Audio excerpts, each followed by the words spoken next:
Hello everyone, welcome back to Online Help Guide. Today in this video, I'm going to show you how to save all your Instagram stories on your device. So watch this video till the end. This method instantly saves your Instagram stories to your device. Open the Instagram app on your device. Go to your profile by clicking the bottom right icon. Tap the three-line menu symbol in the upper right corner. Tap the Settings. In the Settings page, tap Privacy.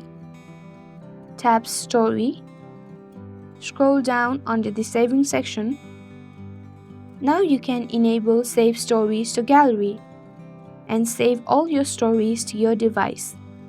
Thank you for watching Online Help Guide. Hope this video was helpful. If it was, then hit the like button and comment down if you have any questions or feedbacks. Also, if you are new to our channel, subscribe and hit the bell icon on our channel so that you don't miss our upcoming videos.